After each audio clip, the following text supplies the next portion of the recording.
तो हेलो दोस्तों, आपका स्वागत है फिर से एक बार अलियादीप क्लासेस में। आई होप कि आप अच्छे होंगे, अच्छे की तैयारी चल रही है। ठीक है। तो अभी हम देख रहे हैं आपका GS1। ठीक है। हमारे पास सिर्फ मेंस के दो पेपर बचे हैं, GS1 GS2। तो दिन में हमने देखा था GS1 का जो सिलेबस था, उसे थ्रोली हमने देखा कि कौन कौन से सेगमेंट आपके इंपॉर्टेंट है, कौन कौन से एरियाज आपको विशेष ध्यान देना है। ठीक है। जहाँ से आपके हाई चांसेस रहते हैं आपके सवाल बनने के। ठीक है। तो उसी संदर्भ मैंने कहा था कि हम कुछ सवाल देखेंगे, तो वो हम अभी देखने वाले हैं। मैंने किया ये कि आपकी जो सिलेबस में जो आपकी सारी यूनिट आपके पास है, बेसिकली वैदिक काल से पूर्व मध्यकाल तक आपका जो राजनीतिक, आर्थिक, सामाजिक दशा एवं दिशा से लेके आपका जो कुछ भी यहाँ तक है, इसमें से थोड़ा कुछ मिस आपका हो गया, एक दो टॉपिक आपके। एक मिनट। हाँ, ठीक है। इसमें एक और टॉपिक था आपको, वो था कि पूर्व ऐतिहासिक काल से लेके और आदि ऐतिहासिक काल तक। ठीक है। पूर्व ऐतिहासिक काल से आपका था आदि ऐतिहासिक काल तक, एक टॉपिक ये था। ठीक है। तो कुल मिला के 10 आपका यूनिट ये है।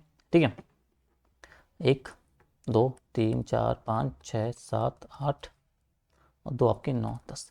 तो मैंने किया क्या है कि इन 10 यूनिट पे आपके 10 10 एक मॉडल आंसर तैयार किए, सॉरी सवाल तैयार किए, और फिर 10 उसके हम उनके आंसर भी देखेंगे। ठीक है। तो यानी कि 10 तो आपके ये हो गए, इसे आप हटा दो, यानी कि 9 रखो, और 9 संख्या आपके हो गए 90। तो 90 सवाल आपके ये हो गए। और ये वाली यूनिट थोड़ी बड़ी है, तो इसमें मैंने 20 सवाल आके रखे हैं। तो आप मतलब 110 सवाल मेरे पास अभी हैं। ठीक है। और उनका जो आंसर है, एक क्या क्या पॉइंट आपको डालने हैं, वो बुलेट पॉइंट मैंने रखे हैं यहाँ पे। तो उसमें से मैंने कोशिश की है कि आपके मोस्ट आपके इंपॉर्टेंट ऐसे सवाल हैं जहाँ आपके आर्ट एंड कल्चर का आपका पूरा जो एक क्रक्स हम बोल सकते हैं। ठीक है। तो सवाल अगर बनेंगे आपके, तो इन्हीं में से बनेंगे।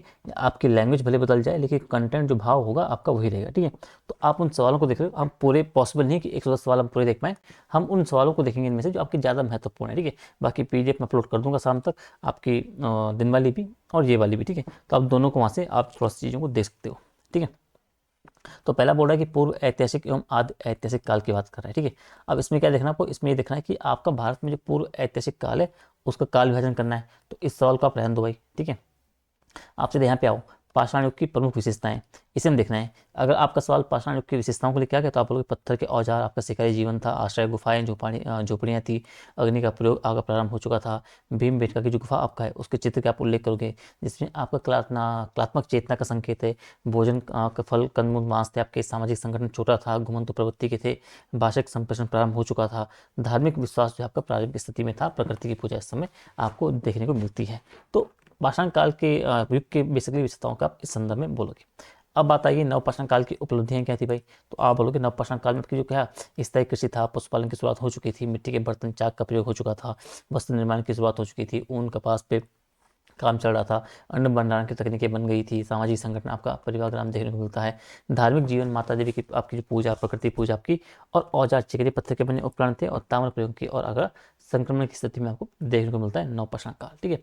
हम ज़्यादा डिटेल में नहीं जाएंगे, एक्सप्लेनेशन पे नहीं जाएंगे, टाइम नहीं है, सीधा हम टॉपिक समझे, टॉपिक के अंदर क्या क्या आपको कंटेंट आना चाहिए वो आप समझोगे। ठीक है। अब भले ही क्वेश्चन की लैंग्वेज बदल जाए, लेकिन कंटेंट आपका वही रहेगा। ठीक है। अब ये बोला कि आदि ऐतिहासिक काल में धातु प्रयोग का विकास कैसे हुआ, तो इसे आप छोड़ दो भाई। ठीक है। आप देखो भीम बेटका चित्रकला का महत्व, इसको आपको देखना है। ठीक है। तो आप बोलोगे कि विश्व की जो प्राचीनतम शैल चित्र परंपरा इसमें आपको दिखाई देती है। रंग लाल रंग, गेरुआ, सफेद, तीन रंग का इस्तेमाल हुआ है। जैसे क्या शिकार करते हुए दिखाया गया है, पशुओं को दिखाया गया है, नृत्य करते हुए चित्र दिखाए गए हैं, सामाजिक सांस्कृतिक जीवन का दृश्य इसमें दिखता है, सौंदर्य बोध और एक कलात्मक चेतना आपको इसमें आपको दिखती है। इसकी निरंतरता आपको जो नवपाषाण से आपका विकसित तक आपको इसमें आपकी निरंतरता आपको दिखती है। मानो कि आप सांस्कृतिक एकता के प्रारंभिक प्रमाण के रूप में इन्हें देखोगे। आपका यूनेस्को विश्व धरोहर स्थल आपका ये है। ठीक है। तो इस तरीके से आप भीमबेटका के बारे में आपको थोड़ा सा जानते रहना है। अब ये बोला कि नवपाषाण क्रांति का प्रभाव क्या रहा भाई। इसमें ये आपको देखना है कि उत्पादन आधारित आपकी अर्थव्यवस्था आ गई थी, स्थायी बस्तियां आपको देखने को मिलती है, गाँव का जन्म हो चुका था, जनसंख्या वृद्धि आपको इस संबंध में आपको देखने को मिलती है। ठीक है। शिल्प, व्यापार और जो सामाजिक असमानता था उसका आरंभ आपका हो चुका था, धार्मिक जीवन आपका विकसित हो चुका था, कृषि और पशुपालन की स्थिरता आपकी आ चुकी थी। ठीक है। साथ ही सभ्यता की उदय की नींव पड़ चुकी थी, और धातु प्रयोग की राह आपकी खुल चुकी थी। तो ये सब आपके पॉइंट क्या है, आपके क्रांति की राह को दिखा रहे हैं बेसिकली, आपका नवपाषाण में क्रांति का प्रभाव क्या रहा। ठीक है। अब पूर्व ऐतिहासिक काल में स्त्री की स्थिति कैसी थी। ठीक है। मातृ सत्तात्मक समाज के संकेत आपको मिलते हैं, माता देवी की पूजा से आप एक अंदाजा लगा सकते हो, कृषि और पशुपालन में भागीदारी थी, परिवार की प्रमुख इकाई थी, शिकार और भोजन संग्रह में समान योगदान था, धार्मिक नेतृत्व की संभावना बोल सकते हो। नवपाषाण काल में मदर गॉडेस आपकी मूर्तियां थी, उसका आप लिंक जोड़ सकते हो, और बाद में पुरुष प्रधानता का विकास के बाद होता है। ठीक है। तो पूर्व ऐतिहासिक काल में स्त्रियों की स्थिति के संबंध में आप इस तरीके से पूछ सकते हो, ठीक है। अब पूर्व ऐतिहासिक कालीन आवास और भोजन प्रणाली, इसे आप देख लेना, ठीक है। भारत के प्रमुख जो पर्यटन स्थल है, तो आपका मेहरगढ़ बलूचिस्तान में है, आपको प्रारंभिक कृषि के साक्ष्य मिलते हैं। ब्रुजहोम कश्मीर से आपके गुफा गस्तियाँ आपको मिलती है। आप चिरांद बिहार से आपके कृषि पशुपालन के साक्ष्य मिलते हैं। इनाम गांव महाराष्ट्र में मिट्टी के घर मिलते हैं। मास्की हल्लूर कर्नाटक में आपको, कालीमंगन राजस्थान में संक्रमण काल आपको दिखता है। कोल्डी हवा उत्तर प्रदेश धान की खेती, और पिकली हल आपका दक्षिण भारत में। ये आपको थोड़ा सा जानते रहना है, ठीक है। अब पूर्व ऐतिहासिक मानव की धार्मिक मान्यताएं कौन कौन सी थी, आप बोलोगे आत्मा प्रकृति में विश्वास करता था, सूर्य चंद्र जल अग्नि की पूजा करता था, मृत्यु संसार की बात करोगे, अगला जीवन की मान्यता की बात करोगे, गुफा चित्रों में धार्मिक प्रतीकों की बात करोगे, माता देवी की आप पूजा की बात करोगे, पशु बलि और प्रतीक की पूजा आप करोगे, अमूर्त विचारों की शुरुआत आप बोलोगे, और धर्म का प्रारंभिक विकास की बात आप करोगे। समझ गए, ये आपका हो गया। अच्छा, अरे इसमें एक और है कि आपका यूनिट यूनिट मतलब स्पेशली हड़प्पा की बात कर रहा था, तो पहले वो उसको यहाँ पे ऐड करता हूँ, हड़प्पा वाला, उसके इंपॉर्टेंट सवाल देख लेते हैं, उसके बाद हम वैदिक काल पे जाएंगे, ठीक है। ठीक है, तो पहले सिंधु घाटी सभ्यता देखते हैं, उसके बाद हम बाकी का जो वैदिक काल है उसे हम शुरू करेंगे, ठीक है। अब सिंधु घाटी सभ्यता पर सवाल किस तरीके से बनेंगे, आपको क्या क्या बातें ध्यान रखनी कि भाई आप तो इनकी एक प्रमुख विशेषताओं को आपको देखना है, कि आपसे पूछ सकता है कि प्रमुख विशेषताओं का वर्णन कीजिए। तो आपको बताना है कि विश्व की प्राचीनतम नगरीय सभ्यताओं में से एक है भाई। सुव्यवस्थित आपकी जो नगर योजना थी, चौड़ी सड़कें, जल निकासी, आपका जो ताम्रकांस से युगीन आपकी संस्कृति थी, अनाज ग्रह, अन्नशाला ग्रह, आपका जो जल व्यवस्था आपकी विकसित अवस्था आपको देखने को मिलती है। आपका जो धातु कर्म हो गया, मिट्टी के बर्तन आपका हो गया, मन का उद्योग आपके निपुण थे। धर्म में आपका माता देवी पशुपति की पूजा प्रमुख थी। व्यापारिक संबंध आपका विदेशों में मेसोपोटामिया तक थे। आपका साक्षर सभ्यता थी, चित्रलिपि का आपका प्रयोग था। तो इन बातों को थोड़ा सा ध्यान रखना है, ठीक है। अब हड़प्पा नगर योजना की, अगर नगर योजना पे आपकी प्रमुख विशेषताएं है तो आप बोलोगे कि नगर योजना पे ग्रिड पद्धति पे आधारित थी। दो भाग में आपके नगर बने हुए थे, दुर्ग और निचला नगर, ठीक है। सड़कें आपको समकोण पे आपके काटती थी। पक्की ईंटों से बने मकान थे। निकासी प्रणाली अत्यंत वैज्ञानिक थी। सार्वजनिक स्नान घर आपका जो धार्मिक या सामाजिक उद्देश्य बने हुए थे। अनाज घर आपके प्रशासनिक नियंत्रण का प्रमाण दिखता है। आपका जलाशय जो कुएं हैं उनमें आपकी दिखते हैं, तो आप स्वच्छता की भावना आपको दिखती है, ठीक है।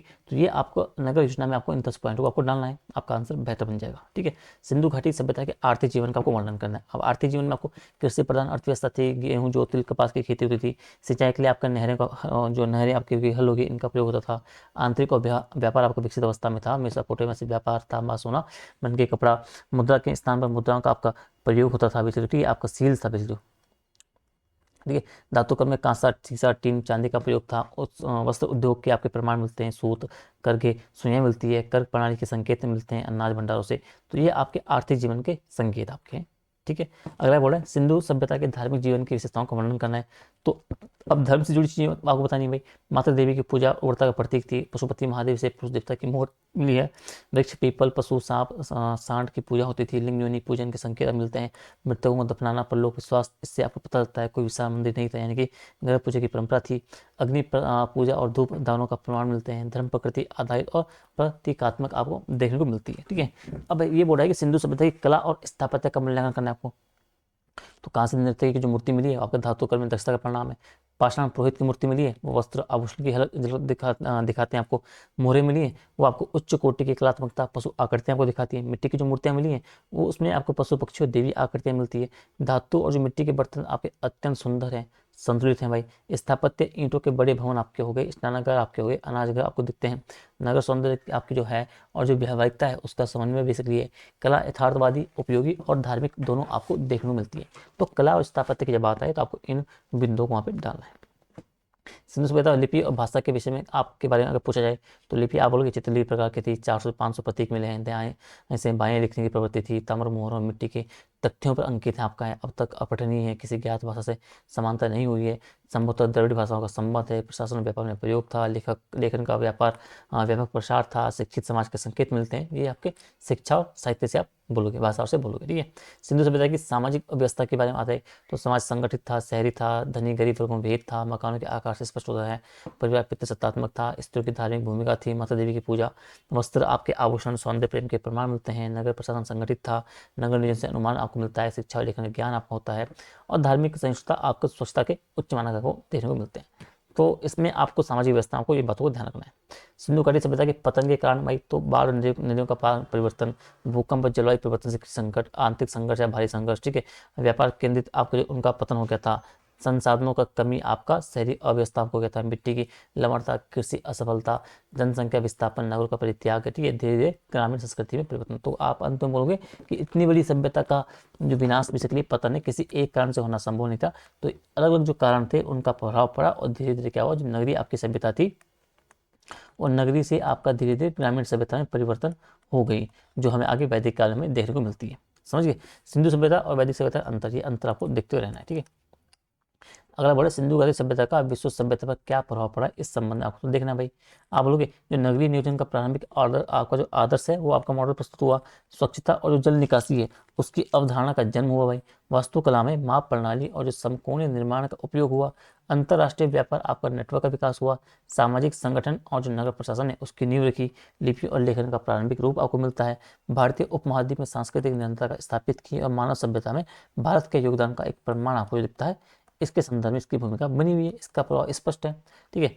तो इसमें सिंधु घाटी में आपको अगर सवाल जो बनेंगे इनकी रेंज यही है, इनसे आपके सवाल बनेंगे, इस तरीके से सवाल बनेंगे, कंटेंट को आपको इस तरीके से आपको तैयार करना है, समझ गए।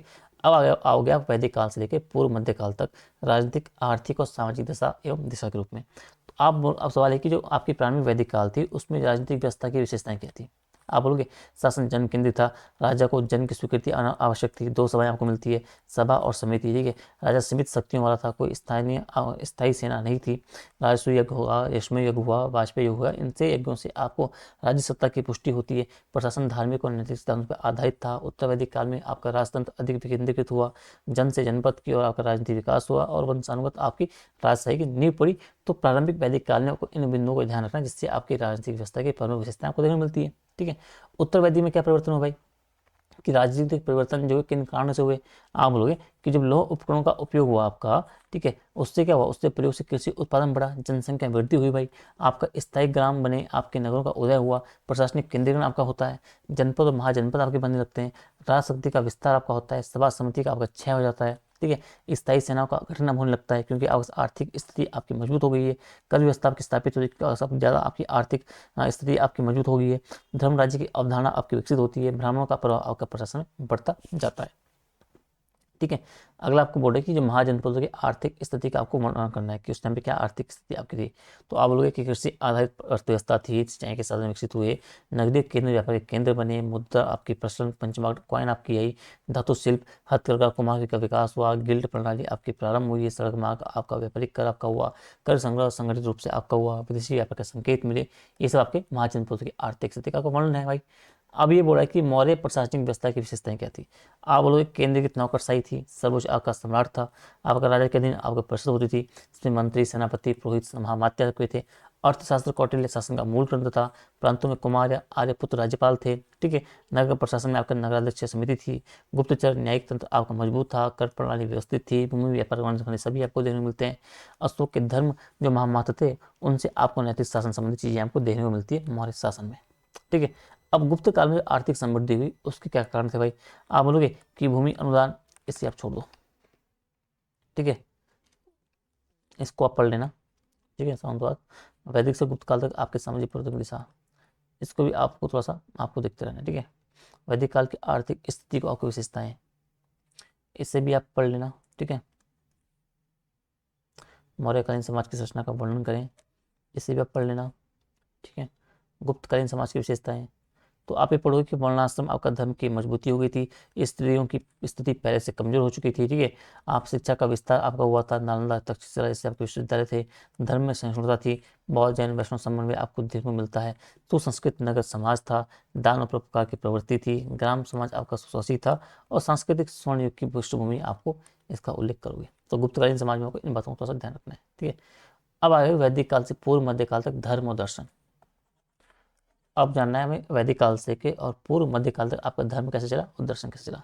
तो अब आपको ये जानना है कि जो वैदिक धर्म था उसकी विशेषताओं की आपको बताना है, ठीक है।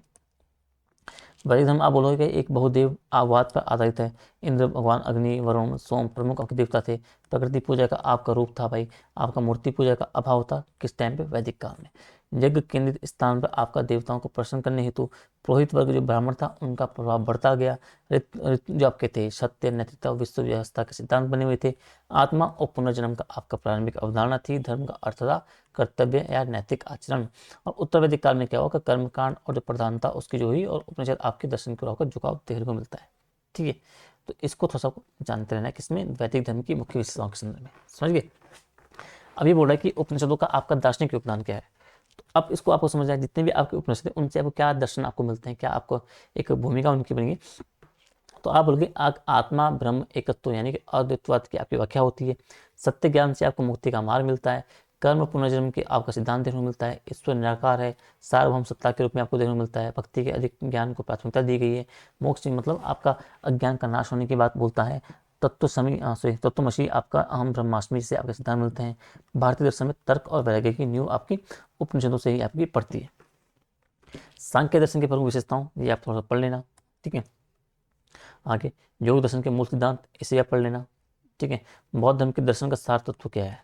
ठीक है, ये आप देखो कि बौद्ध धर्म जो आपका जो उसके दर्शन का सार तत्व क्या है कि 4 आर्य सत्य हैं। अष्टांग मार्ग आपका मुख्य सिद्धांत बताया गया है। मध्यम मार्ग की बात बोली गई है। अत्यधिक हो गया तपस्या का निषेध किया गया है।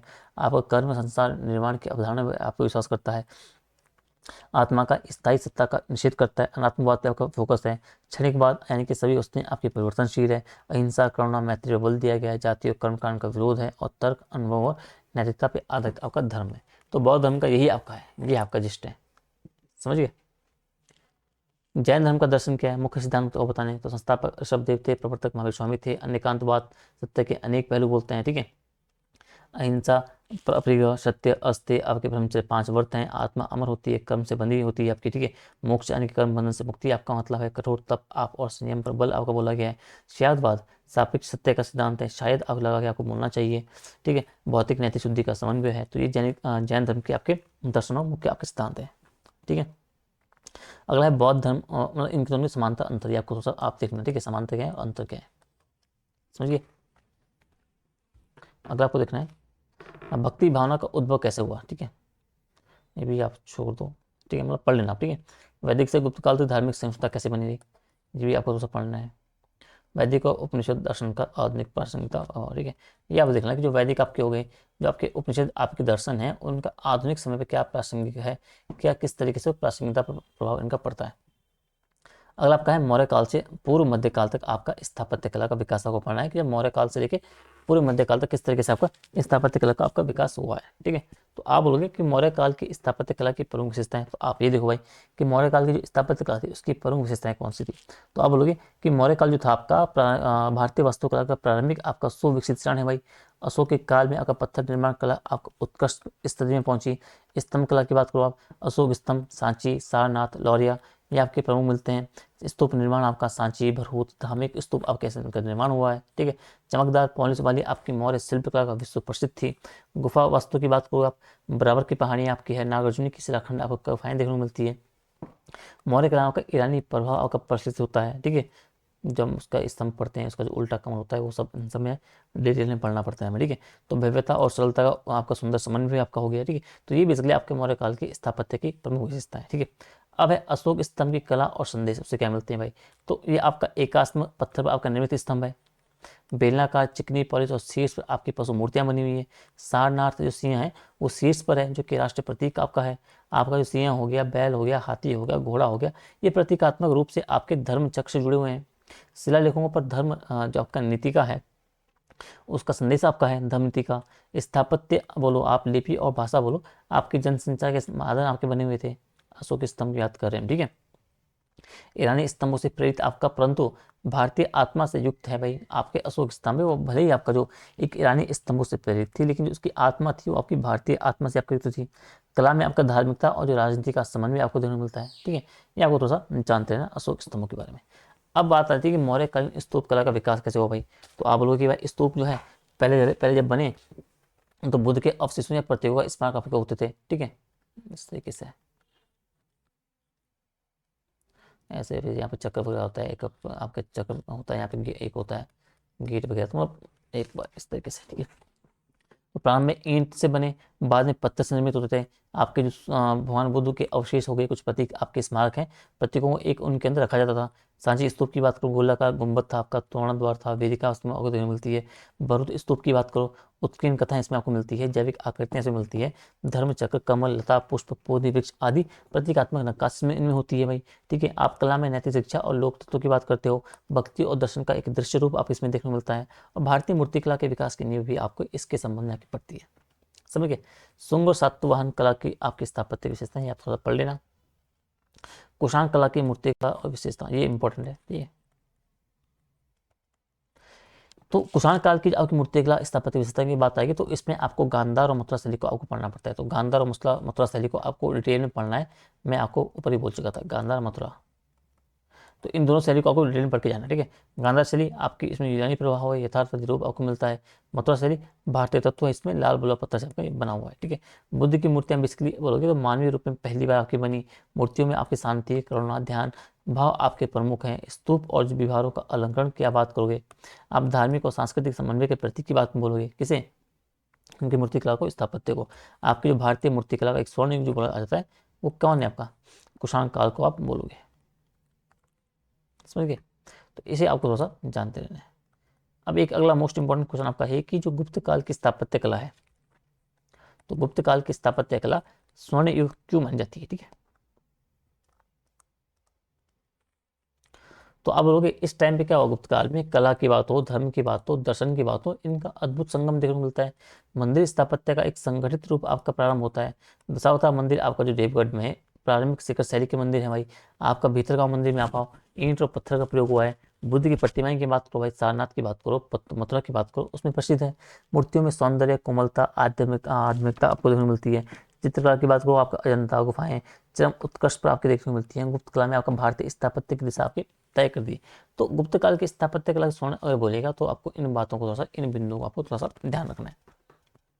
समझ गए। ठीक है, अगला है कि अजंता और एलोरा गुफाओं की आपको स्थापत्य विशेषताएं बतानी है। ठीक है, तो इसे आप पढ़ लेना। ठीक है, अजंता के बारे में कुछ पता ही होगा, एलोरा की गुफाओं को आपने थोड़ा सा पढ़ा ही है। तो अजंता की विशेषताएं क्या है आपकी और एलोरा की विशेषताएं क्या है, इनको आप थोड़ा सा देख लेना। ठीक है, आपके जो प्रारंभिक हिंदू मंदिर स्थापत्य की उत्पत्ति की बात कर रहा है, तो इससे आप थोड़ा देख लेना। ठीक है, दक्षिण भारत में स्थापत्य का विकास की बात कर रहा है, इसको सब देख लेना। ठीक है, स्थापत्य कला में सांस्कृतिक एकता के तत्व, इसे आप थोड़ा सा देख लेना। ठीक है, अगला आओ सीधा यूनिट 5 पे कि प्राचीन से पूर्व मध्यकाल तक आपका जो मूर्तिकला है, चित्रकला है, संगीत, नृत्य, शिक्षा एवं साहित्य, इसमें काफ़ी अंदर सब टॉपिक है। ठीक है, तो इसमें सबसे पहले हम देखेंगे सिंधु घाटी की सभ्यता की मूर्तिकला की विशेषताएं। ये हम ऊपर भी देख चुके हैं कि मूर्तिकला क्या था कि इसमें पक्की मिट्टी, पत्थर और कांस्य की मूर्तियां हैं, नृत्य करती कन्या ब्रॉन्ज की हैं, योगी राजा की प्रसिद्ध प्रतिमाएं हैं, यथार्थवाद और सौंदर्य का संतुलन आपको मिलता है। पशु मूर्तियां बैल, हाथी, पक्षी धार्मिक मूर्तियों के संकेत हैं। माता देवी आपका जो पशुपति आपका है, सूक्ष्म नक्काशी मिलती है, धातु कला का कौशल मिलता है, आकार छोटा है, विवरण उत्कृष्ट है, कला में जीवन का यथार्थ रूप दिखाते हैं।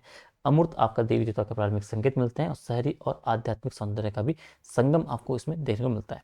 मौर्य काल की मूर्तिकला का कुछ आपको एग्जाम्पल बताने हैं कि अशोक के स्तंभों की मूर्तिकला की बात करोगे आप। ठीक है, सिंह, बैल, हाथी मिलते हैं। सारनाथ का जो सिंह स्तंभ शीर्ष हो गया वो राष्ट्रीय प्रतीक आपका हो गया। चिकनी पॉलिश हुई है, मौर्य पॉलिश बोल सकते हो आप। मानव और पशु मूर्तियों का यथार्थ चित्रण आपका हुआ है।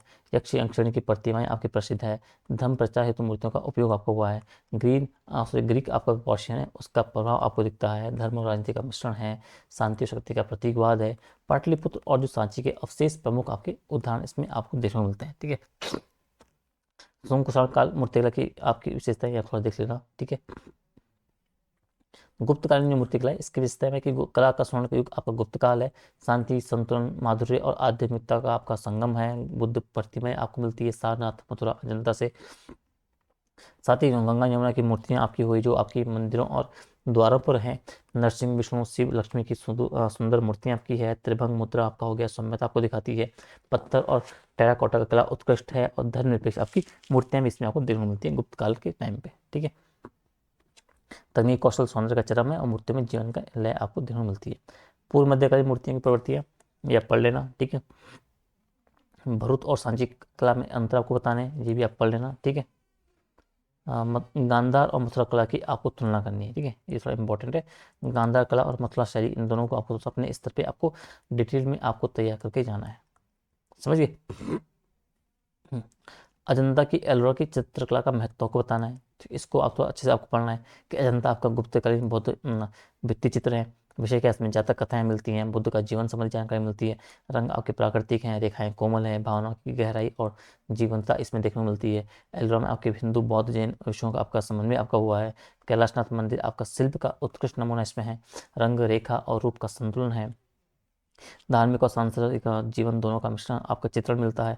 संगीत आपका हो गया, नृत्य आपका हो गया, वस्त्र आपके गहनों का विवरण आपको मिलता है। और विश्व धरोहर में बेसिकली आपका एक अमूल्य स्थान आपको इसमें देखने को मिलता है। समझ गए। बाघ गुफाएं और इसमें जो आपका सिगरिया के चित्रों की आपको विशेषताएं आपको बतानी है, ये आप थोड़ा देख लेना। अगला वाला प्रतिभा का दार्शनिक अर्थ भी आप थोड़ा सा देख लेना। आपको नाट्य शास्त्र के अनुसार नृत्य की प्रमुख श्रेणी ये इंपॉर्टेंट है, ठीक है। तो इसमें आपका जो जो भारत नहीं भरत है, ठीक है। तो भरत मुनि का जो आपका नाट्य शास्त्र है उसमें नृत्य का प्रथम आपका शास्त्रीय ग्रंथ है। इसमें नृत्य 3 प्रकार के हैं। एक आपका नृत्य हो गया, ठीक है, गेस्चर, एक आपका एक्सप्रेसिव होगा नृत्य, एक नृत्य हो गया, और आपका नाट्य आपका हो गया, ठीक है, ड्रामेटिक आपका हो गया। इसमें अंगिक हो गया, वाचिक हो गया, आहार्य आपका सात्विक अभिनय का समन्वय है। रस और भाव पर जोर दिया गया है। लास्य और तांडव आपके 2 रूप हैं इसमें हैं। नृत्य का धार्मिक अभिव्यक्ति माना गया है। देवताओं की पूजा में अनिवार्य अंग है। मंदिर नृत्य परंपरा की नींव रखता है बेसिकली। नाट्य शास्त्र ने कला को दर्शन से जोड़ा और संगीत और साहित्य का समन्वय आपका एक माध्यम इसमें आपको देखने को मिलता है, ठीक है। गुप्तकालीन संगीत को आपको थोड़ा सा ये आपको पढ़ते रहना है, ये आप थोड़ा सा देख लीजिएगा, ठीक है। प्राचीन भारत में शिक्षा प्रणाली की विशेषताएं आपको बतानी है। तो उस टाइम पे आपको गुरुकुल प्रणाली है, स्कूल नहीं थे। जीवन भर सीखने की परंपरा आपको फोकस था। वेद गणित खगोल चिकित्सा व्याकरण आपके विषय आपके संबंधित थे। ब्रह्मचर्य और नैतिक शिक्षा पर बल था। मौखिक पद्धति और श्रुति स्मृति परंपरा थी। शिक्षा निःशुल्क थी। आचार्य का आदर सर्वोच्च था। छात्र का अनुशासन और आत्मसंयम आवश्यक आपका माना गया था। तक्षशिला नालंदा वल्लभी से केंद्र थे। वैश्विक शिक्षा प्रणाली की नींव रखी गई थी, ठीक है। तो इसे आपको थोड़ा सा जानते रहना है, ठीक है। नालंदा विश्वविद्यालय को आपको पढ़ के जाना है। नालंदा का हो गया, तक्षशिला हो गया, इनको थोड़ा सा आपको देख के जाना है, ठीक है। तो भाई 5वीं सदी इसमें आपका स्थापित हुआ। गुप्त और हर्षवर्धन काल में उत्कृष्ट आपका था। बौद्ध अध्ययन का प्रमुख केंद्र था। लगभग 10,000 विद्यार्थी थे, 1500 शिक्षक थे। विदेशी छात्र आपके थे। चीन कोरिया श्रीलंका से आते थे। पुस्तकालय धर्म गंज अत्यंत विशाल था। तर्कशास्त्र चिकित्सा व्याकरण दर्शन शिक्षित विषय आपके इसके अंतर्गत थे। अनुशासन और बहस की परंपरा थी।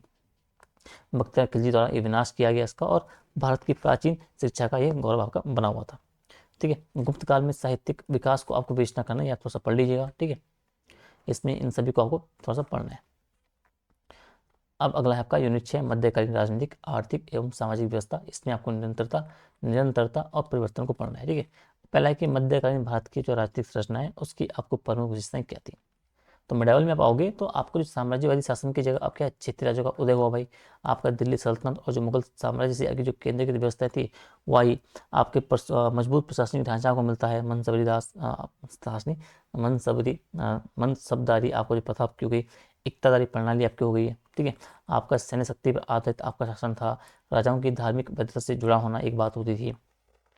प्रशासन में स्थानीय तत्व थे, उनकी भागीदारी थी। भूमि धारक जमींदार इनका उभार हुआ, और प्रांतीय स्वायत्तता की आपकी सीमित मान्यता आपको देखने को मिलती है। अब इक्तदारी प्रणाली को आपको पढ़ना है। मनसबदारी जो आपकी प्रथा है इसको आपको थोड़ा सा देखते रहना है। तो इक्तदार मतलब आप समझो कि इक्तदार को भूमि से राजस्व वसूलने का अधिकार दिया जाता था। दिल्ली सल्तनत काल में विकसित प्रणाली थी। इक्तदार अपने क्षेत्र की रक्षा और शांति बनाए रखता था। राजस्व का एक भाग राज्य को और शेष सैनिक व्यवस्था में आपका उपयोग होता था। अलाउद्दीन खिलजी ने इक्तदारी पर आपका नियंत्रण बढ़ाया, ठीक है। साथ ही आपका भ्रष्टाचार रोकने हेतु एक नियमित निरीक्षण किया। मुगल काल में यह मनसबदारी में आपका रूपांतरित हुई, और प्रशासनिक विकेंद्रीकरण का एक एग्जाम्पल आपका इक्तदारी प्रणाली आपको देखने को मिलती है, समझ गए। और मनसबदारी प्रणाली ये भी थोड़ा सा आपको पढ़ना है, ठीक है। इसमें क्या है, अकबर द्वारा स्थापित है भाई। प्रशासनिक और सैन्य व्यवस्था की है। मनसबदार को जात पद के नाम से सवार घोड़ों की संख्या के आधार पर आपको एक कैटेगराइज किया गया था। उन्हें वेतन भूमि के रूप में जागीरें दी जाती थी। मनसबदार को साम्राज्य के प्रति निष्ठा रखनी होती थी। कोई पद वंशानुगत नहीं था। नियंत्रण हेतु जागीर जांच प्रणाली थी। यह एक मेरिट आधारित प्रशासनिक ढांचा था और मुगल साम्राज्य की स्थिरता का आधार था, ठीक है। ठीक है। अगला है कि मध्यकालीन भारत की भूमि राजस्व प्रणाली की आपको विशेषताएं बतानी है ना। तो आप बोलोगे भूमि क्या था, मुख्य राजस्व आपका स्रोत था।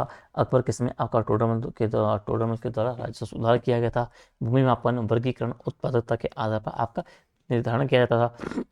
आपका जो सल्तनत काल में जो आपका लगान था वो फसल का 1/3 भाग आपका लिया जाता था। 1 मिनट ठीक है। तो इसमें आपको देखा कि आपको जो लगान की दर थी 1/3 भाग आपको ले जाता था। कृषक, जमींदार, राज्य आपका 3 इस तरह ढांचा आपको मिलता है। नगद वसूलियों का चलन बढ़ा। राजस्व व्यवस्था ने कृषि उत्पादन को बढ़ाया। जमींदारी वर्ग की आपकी शक्ति में वृद्धि होती है। ठीक है। अब मध्यकालीन भारत की आर्थिक व्यवस्था की आपको विशेषता क्या थी भाई, इसको आपको थोड़ा सा देखना है। ठीक है। आप मध्यकालीन भारत की सामाजिक व्यवस्था की प्रमुख विशेषताओं को बताना है, ये आप थोड़ा देख लेना। ठीक है। इसके अलावा मध्यकालीन भारत में व्यापार और नौकरी का विकास कैसे हुआ, ये भी आप पढ़ लेना। ठीक है। मध्यकाल में किसान वर्ग की स्थिति का विश्लेषण करना है। ठीक है। ये थोड़ा सा आपको देख लेना। ठीक है। नौवां आपका हो सकता है कि मध्यकालीन भारत की प्रशासनिक व्यवस्था में निरंतरता और परिवर्तन को कैसे स्पष्ट करें। ठीक है। तो अगर कोई सवाल आपका निरंतरता और परिवर्तन के हिसाब से आए मध्यकालीन भारत के संदर्भ में, क्योंकि आपके सिलेबस में ये बात भूली गई है, तो निरंतरता में क्या होता होगा आपकी, एक तो केंद्र के शासन बना रहा, आपका जो व्यवस्था थी वो राजस्व आधारित आपकी बनी रही, आपकी संस्कृति दरबारी बनी रही। परिवर्तन क्या हुआ, आपकी धार्मिक सहिष्णुता आई भाई, आपकी लोक प्रशासन में सहभागिता बढ़ी। सुधारवादी नीतियाँ आपकी एक परिवर्तन का प्रकार थी। ठीक है। और दिल्ली सल्तनत से आपका मुगल काल तक एक संस्था का सुधार आपका हुआ। नई प्रशासनिक जो आपकी पदवियाँ आपकी आई, सिपल सालार आपका हो गया, अमीन हो गया। लेखा प्रणाली में परिष्कार आपका हुआ। शासन में योग्यता का महत्व बढ़ा। स्थानीय प्रशासन की दक्षता बढ़ी और धार्मिक नीतियों में होकर संतुलन आपको देखने को मिलता है। ठीक है। अब मध्यकालीन भारत की जो सामाजिक और जो सांस्कृतिक निरंतरता है उसका आपको मूल्यांकन करना है। ठीक है। ये आप थोड़ा सा आपको देखते रहना है। ठीक है। अगला आपका है कि मध्यकालीन भारत में आपका भक्ति एवं सूफी आंदोलन, ये बड़ा इंपॉर्टेंट चैप्टर है, इसको आपको अच्छे से पढ़ के जाना है, भक्ति और सूफी को। ठीक है। यहाँ पे तो मैं करवा ही रहा हूँ भाई, खुद से आपको इसको डिटेल में पढ़ के जाना है। ठीक है। भक्ति आंदोलन के उदय के क्या कारण थे। ठीक है। तो उस टाइम आप देखोगे कि समाज में क्या था, समाज में आपकी जाति व्यवस्था फैली हुई थी, आपका ऊंच नीच का आपका जो भाव था वो उसमें प्रति बेसिकली असंतोष आपका फैला हुआ था। बौद्ध और जैन धर्म की जो करुणा थी, जो आपकी समानता थी, उसकी भावना का एक प्रभाव पड़ा हुआ था। इस्लाम जब का उसका आगमन हुआ तो उससे आपका एक किशोरवाद का प्रसार हुआ भाई। राजनीतिक अस्थिरता और जनता में आपका आध्यात्मिकता सुरक्षा की खोज बेसिकली आपकी शुरू होने लगी। संस्कृत की जगह आपके स्थानीय भाषाओं का प्रसार हुआ। आपका समाज सुधार और सरल व्यक्ति का आपको एक उदय हुआ। गुरुओं और संतों का क्या है, जनता से सीधा आपका संवाद होना शुरू हुआ। और मंदिर आधारित धर्म से हट करके आपका एक आंतरिक भक्ति की ओर जो झुकाव हुआ, ये सब बेसिकली आपका फाइनली एक अंतिम आपका भक्ति आंदोलन के उदय के कारण के रूप में आपके बने। अब दक्षिण भारत में भक्ति आंदोलन की शुरुआत किसने की, उसकी विशेषताएं क्या थी, तो ये आपको पढ़ना है अच्छी डिटेल में। कि आरंभ आपका अलवार जो वैष्णव और जो नैनार शैव संतों थे उनसे हुए। तमिल क्षेत्र में आपका 6 से 9वीं शताब्दी के बीच चला। मूर्ति पूजा को मान्यता है, लेकिन जातिगत भेदभाव का विरोध किया इसने। भक्ति को ईश्वर तक पहुंचने का शीर्ष आपका मार्ग बताया। भक्त और भगवान के बीच संबंध आपको बताया। ठीक है। भाषा क्या, तमिल। संगीत और काव्य भक्ति का प्रदर्शन आप बोलोगे। उदाहरण आप बोलोगे कि जो आपका तिरुवल्लुवर आपका हो गया, नामदेव आपका हो गया, आपका तिरुमंगल अपर हो गया, इनकी बात, इनको आप थोड़ा सा ध्यान रखोगे। और बाद में यही धारा आपकी क्या है, आपकी उत्तर भारत में आपकी फैल जाती है। ठीक है। उत्तर भारत में आपका जो है भक्ति आंदोलन के प्रमुख प्रवर्तक कौन थे, उनके विचार क्या थे, तो रामानंद, कबीर, गुरु नानक, मीराबाई, तुलसीदास, चैतन्य महाप्रभु, ये सब आपके क्या है, भक्ति आंदोलन के प्रमुख प्रवर्तक हैं उत्तर भारत में। रामानंद की बात करो, भक्ति सबके लिए खुली, जाति से ऊपर उठ के बात इन्होंने की। कबीर की बात करोगे तो निराकार थे, निराकार ईश्वर की बात मानी, की तरफ फोकस किया उन्होंने। अंधविश्वास से आपको प्रहार किया, कर्मकांड का विरोध किया। आपके नानक पे आओगे तो एक ओंकार सतनाम की बात उन्होंने कही, एक ईश्वरवाद और मानव एकता की बात कही। मीराबाई पे आओगे तो कृष्ण प्रेम की सागर उपासना इन्होंने की। तुलसीदास राम भक्ति के माध्यम से सामाजिक सुधार किए। चैतन्य ने कृष्ण प्रेम के माधुर्य भाव का प्रचार किया। और सभी में आपका समानता, सहिष्णुता और मानवता का संदेश आपको देखने को मिलता है। कबीर के विचार और शिक्षाओं को आपको विवेचना करना है, इनको आप डिटेल में आपको पढ़ना है। ठीक है। कबीर के कुछ दोहे आपको याद कर लेने हैं। ठीक है। गुरु नानक की शिक्षाओं को आपको मूल्यांकन करना है, इसको आपको अच्छे से पढ़ के जाना है इस क्वेश्चन को। ठीक है। सूफी आंदोलन के उदय के क्या कारण थे, आपको ये थोड़ा सा जानना है कि इस्लाम के जो कठोर आपके नियम थे उससे असंतोष फैला। फारस में आपका जो रहस्यवादी चिंतन था बेसिकली उसका विकास होता है, उसका इम्पैक्ट पड़ता है भारत में। प्रेम, करुणा, ईश्वर की प्राप्ति के लिए आत्मशुद्धि की भावना जागती है भारत में। फिर भक्ति आंदोलन होता है, उसका एक समानांतर प्रभाव इन पर पड़ता है मुसलमानों पे, इस्लाम पे। ठीक है। समाज में जो आपका धार्मिक सहिष्णुता था उसका एक वातावरण तैयार होता है। जन साधारण को सरल धर्म का एक रूप देना आपका हो गया। विदेशी सत्ता के दमन के समय क्या है, आध्यात्मिक शांति की तलाश में, और जो शांति, प्रेम और जो मानवता पर बल दिया, ये सब बेसिकली आपके कारण बने सूफी आंदोलन के उदय के। समझ गए। अब भारत में प्रमुख सूफी सिलसिले कौन से थे, मैंने ऊपर भी कहा था मंथली क्लास में, चिश्ती सिलसिला हो गया, आपका सुरवर्दी सिलसिला हो गया, ठीक है, आपका जो कादिर सिलसिला हो गया, नक्शबंदी सिलसिला हो गया, इन सबको आपको पढ़ के जाना है। सूफियों ने खानका और दरगाह से लोगों को संपर्क किया, भाषा फारसी उर्दू स्थानीय बोलियों का प्रयोग किया, संगीत कविता और समा का प्रयोग किया, कव्वाली का, और सभी ने मानवता को धर्म से ऊपर बेसिकली रखते हैं, ठीक है। अब ये भक्ति और सूफी आंदोलन में क्या समानताएं थी, ये आपको देख लेना है, ठीक है। भक्ति और सूफी आंदोलन का सामाजिक प्रभाव क्या पड़ा, ये आपको देख लेना है, ठीक है, काफ़ी इंपॉर्टेंट पार्ट है इसका। भक्ति और सूफी आंदोलन का भारतीय संस्कृति पर क्या प्रभाव पड़ा, ये भी आपको थोड़ा सा देखते रहना है, समझ गए। अब हम मध्यकाल में स्थापत्य का विकास की बात कर रहे हैं, तो मध्यकालीन स्थापत्य को आप इनकी क्या विशेषताएं आपको ये बताना है। तो भारतीय और इस्लामिक स्थापत्य श्रेणी आपको श्रेणियाँ थी, उनका एक मिश्रण होता है, गुंबद, मेहराब और मीनार का प्रयोग होता है, नक्काशी, संगमरमर, आपके इनले, जाली कार्य, कलश, बेल बूटों का अलंकरण होता है, विशालता बढ़ती है, सामंजस्य बढ़ती है, सौंदर्य का मेल आपका होता है। स्थापत्य में धार्मिक और जो लौकिक दोनों संरचनाएं आपकी बनती है, लाल बलुआ पत्थर और संगमरमर का प्रयोग बढ़ता है, जल संरचनाएं, तालाब, बावड़ी, उद्यान, इन सब का स्थापत्य का हिस्सा बन जाते हैं, और स्थापत्य को शक्ति, धर्म और वैभव का विस्कृत प्रतीक माना गया। तो मध्यकालीन स्थापत्य की प्रमुख विशेषताएं आपकी ये थी, समझ गए। अब दिल्ली सल्तनत काल की स्थापत्य कला की विशेषताएं क्या थी भाई, तो तुर्की और जो भारतीय शैली थी उसका मिश्रण था, इंडो इस्लामिक जो आर्किटेक्चर की आप बात बोलते हो, प्रमुख निर्माण कुव्वत इस्लाम की बात करो, जो मस्जिद बेसिकली है, कुतुब मीनार की बात करो, अलाई दरवाजा की बात करो, पत्थर की जगह ईंट और चूना प्लास्टर का प्रयोग हुआ, गुंबद, मेहराब और मीनार का विकास हुआ, सजावट में अब अरबी लेखन, ज्यामिति, पैटर्न लाने आपको आपके सेंटर में आ गए, दरवाजे और खिड़कियों में जाली कार्य आपके होने लगे, धार्मिक और सामरिक दोनों स्थापत्य आपके रूप देखने को मिलते हैं, मस्जिद, मकबरा, दुर्ग, मदरसा जैसी संस्थाओं का आपका निर्माण इस टाइम पे होता है, ठीक है। अब ये बोल रहा है कि आपका जो कुतुब मीनार और अलाई दरवाजा की आपको विशेषताएं बतानी है, ये आपको थोड़ा सा पढ़ लेना है, ठीक है। खिलजी और तुगलक स्थापत्य की आपकी तुलना करनी है, ये भी आप देख लेना, ठीक है। लोधी स्थापत्य की प्रमुख विशेषताएं आपको देखनी है, ये भी आप देख लेना, ठीक है। मुगल स्थापत्य की प्रमुख विशेषताएं आपको बतानी है, ठीक है। तो इसमें आपको भारतीय, फारसी और मध्य एशियाई शैली का सम्मिश्रण मिलता है, गुंबद, मेहराब, मीनार और चार बाग योजना मिलती है, सममितीय योजना और लाल पत्थर संगमरमर का मिश्रण मिलता है, इनले यानी कि जो पित्रादुरा हम बोलते हैं, ठीक है, पित्रादुरा, तो इसका कार्य होता है, जाली नक्काशी आपकी होती है, स्थापत्य का स्वर्ण युग आपका साझा काल है, इसका उल्लेख करोगे आप। धार्मिक के साथ लौकिक आपका भवन बनते हैं, किले, महल, मकबरे, मस्जिद, सौंदर्य, वैभव और तकनीकी निपुणता का प्रतीक, एग्जाम्पल ताजमहल, लाल किला, फतेहपुर सीकरी, हुमायूं का मकबरा, आपको थोड़ा सा जानते रहना है। अब फतेहपुर सीकरी आपको स्पेशली अलग से पढ़ना है, क्योंकि इसके अंतर्गत बहुत सारी आपकी संरचनाएं, स्थापत्य इसके अंतर्गत आते हैं, तो इसको आपको थोड़ा सा एक अलग से आपको पूरा पढ़ के जाना है, ठीक है। अब अकबर की स्थापत्य विशेषताएं बताओ भाई, इस टाइम कुछ खास है नहीं, ठीक है, बस फिर भी आप पढ़ लेना। शाहजहाँ को आपको पढ़ के जाना डिटेल में कि शाहजहाँ की स्थापत्य की विशेषताएं बताइए कि इसके स्थापत्य को स्वर्ण क्यों बोला जाता है। तो इसके स्थापत्य को स्वर्ण बोला जाता है, एज ऑफ मार्बल हम बोल सकते हैं, आपका संगमरमर और जब पित्तल था इसका कार्य का प्रयोग किया भाई, उत्कृष्ट अनुपात, नाजुकता का सौंदर्य आप बोल सकते हैं, एग्जाम्पल ताजमहल, लाल किला, जामा मस्जिद, गुंबद और मीनारों की समरूपता की बात करो, फव्वारे, चार बाग, जल निकासी की प्रणाली की बात करो, कला और स्थापत्य का उत्कृष्ट संयोजन की बात करो, स्थापत्य में प्रेम और सौंदर्य का प्रतीकवाद की बात करो, समझिए। तो ये शाहजहाँ के आपके स्थापत्य की प्रमुख विशेषताएं, ये आप अगर आपके आंसर में लिखते हो तो आपका आंसर बेहतर हो जाएगा। बहुत हो गया, ठीक है। तो मैं कोशिश ये कर रहा हूँ कि आपके सवालों के फॉर्मेट से आपको पूरा सिलेबस आपके माइंड में आपका रिकॉल करवा दो, ठीक है। इनसे आपके सवाल इसी पैटर्न में बनेंगे, आपकी भले ही लैंग्वेज बदल जाए, कोर चीज़ आपकी वही रहेगी, आपको इसलिए आपको कंटेंट थोड़ा सा आपको तैयार रखना है, ठीक है। क्षेत्रीय स्थापत्य परंपराएं भाई कौन कौन सी थी, तो राजस्थान की बात करो, बंगाल, दक्षिण भारत, गुजरात, कश्मीर, स्थानीय परंपरा, ये सब आपको थोड़ा सा देखते रहना है, ठीक है। पैकड़ा शैली को थोड़ा सा पढ़ के जाना, ठीक है। ये अब मध्यकालीन स्थापत्य का भारतीय संस्कृति पर क्या प्रभाव पड़ा भाई, तो एक तो धार्मिक सहिष्णुता और जो सांस्कृतिक समन्वय इसका प्रतीक बना, हिंदू मुस्लिम स्थापत्य शैली का समन्वय हुआ, गंगा जमुनी तहजीब हम बोलते हैं इसे, ठीक है। स्थानीय जो कारीगर थे उनकी कला का प्रसार हुआ, शिल्प, नक्काशी, वास्तु में तकनीकी प्रगति हुई, स्थापत्य केंद्रों ने क्या किया, नगर नियोजन को बढ़ावा दिया, साहित्य, संगीत और चित्रकला पर आपका स्थापत्य का प्रभाव बढ़ता है, भारतीय सौंदर्य बोध को वैश्विक पहचान मिलती है, और भारत की कंपोसाइट आपका जो कल्चर है, कंपोजिट कल्चर बेसिकली है, उसकी नींव आपकी बढ़ती है, ठीक है। नौवां सेकंड लास्ट आपका है मध्यकाल में चित्रकला, संगीत, भाषा एवं साहित्य का विकास, इसको आपको देखना है। तो मध्यकालीन भारत में चित्रकला की प्रमुख विशेषताएं क्या कहती है, ठीक है। तो आपको एक तो मुगल चित्रकला की बात करनी है और एक आपको राजस्थानी या पहाड़ी चित्रकला की बात करनी है, ठीक है।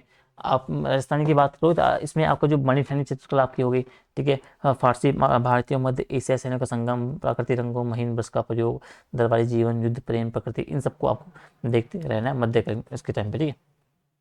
मुगल कालीन स्पेसिफिक पूछा जाएगा तो इस पे चित्रकला की विशेषता आपको बतानी है।